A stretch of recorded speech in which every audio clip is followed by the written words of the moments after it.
João Álvares Fagundes.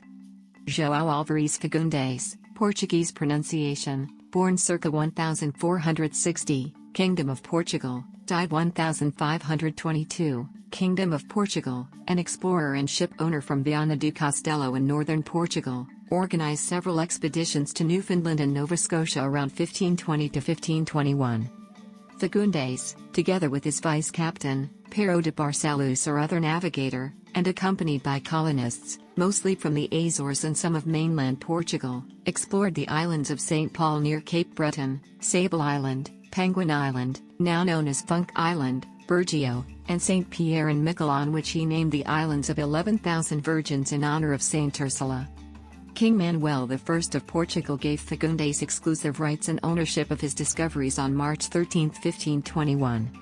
In 1607, Samuel de Champlain identified the remains of a large cross, an old cross, all covered with moss, and almost wholly rotted away, at what is now Advocate, Nova Scotia on the Minas Basin. Some historians have attributed the erection of the cross to Fagundes, who is presumed to have visited the spot some 8 decades earlier. The fishing colony of Cape Breton, Nova Scotia Captain Francisco de Souza, fitter or governor of the king, from the captaincy of the island of Madeira, and natural of the same island, reported in 1570, that about 45 or 50 years before, from Viana, under the command of João Álvares Fagundes, some noblemen joined with the information that they had the new land of the codfish. They were determined to go settle some part of it, and with such purpose, they obtained license of the King Manuel, and led several families and couples, mostly from the Azores, especially from the island of Terceira, who were gathered en route. They reached North America with a now in a caravel, and because they considered the coast of Newfoundland very cold,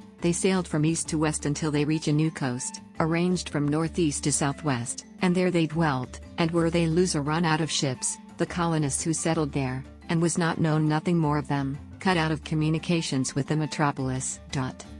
Only later, especially through Basque fishermen, who visited the region, came news of the fate of the colonists. The Basques brought information of the colony and from its inhabitants and descendants, and said that they were asked to say in Portugal about their situation in the land, to bring them priests, because the Gentile, possibly the Micmac people, are peaceful and docile, and from notorious men that are sailing there. According to Souza, it was in the Cape Breton in Old Portuguese, already with that name in 1570 due to the expeditions of Jacques Cartier, among others, at the entrance of the north coast, in a beautiful bay, according to the chronicler, which had a settlement, with very precious things, and a lot of walnut, chestnut, grapes, and other fruits, where it seems to be the good land, and so on. This company were some couples from the Azores that they have taken as is notorious.